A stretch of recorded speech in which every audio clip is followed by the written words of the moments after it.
Hi, welcome back. My name is Michelle and you're watching Michelle's Life. Today's video is a review of the book We Awaken by Callista Lynn. This book recently came out on July 14th of this year. I was approached by the author via email. Her subject line was Asexuality in Literature. Whenever I see someone's name in my email, I usually think it's spam, but that subject line definitely caught my interest.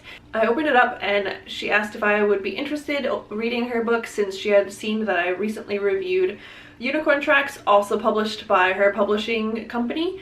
So I said definitely. So she sent me a PDF, but I couldn't read it on my phone. I was getting a headache, so I went over to NetGalley and borrowed it there and was thankfully then able to put it on my Kindle. Before jumping into this book, I actually didn't really read the summary.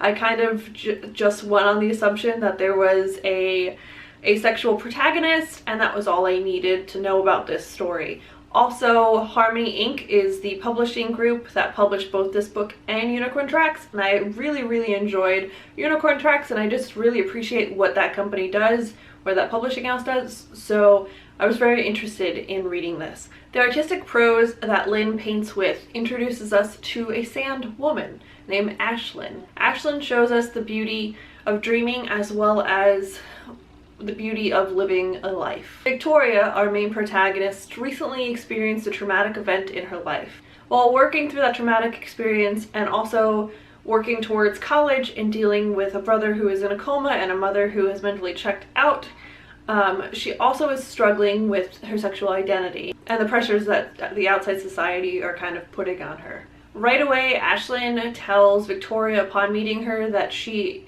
identifies as asexual and tells Victoria to go look it up.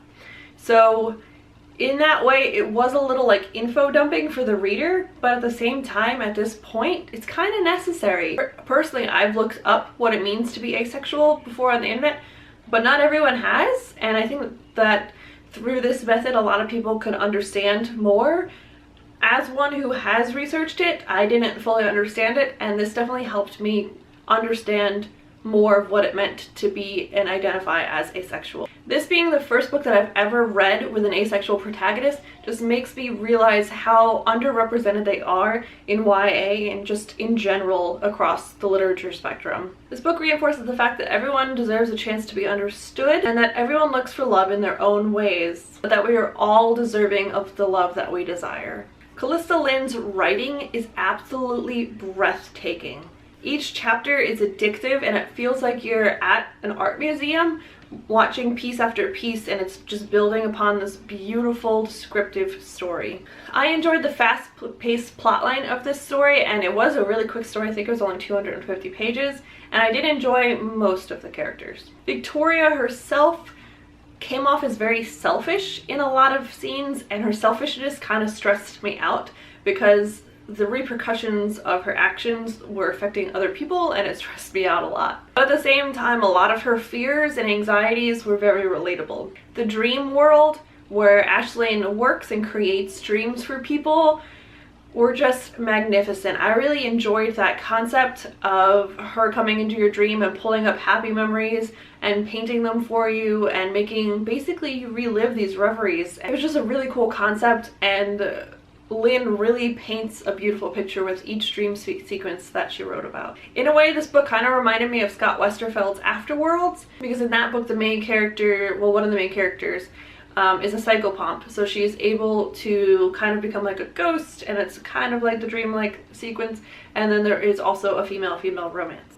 So to summarize this book, because I didn't do that at the beginning of this review, this book is about Victoria and her struggles after this traumatic experience and dealing with life and her sexuality and becoming an adult and going to college and what that means for her. So Victoria has reoccurring nightmares of the accident that her father and brother were in, and one night she meets Ashlyn in her dream and she asks for Ashlyn to return, and Ashlyn says that she doesn't normally do that, and she says, "I'll return as long as you don't remember me."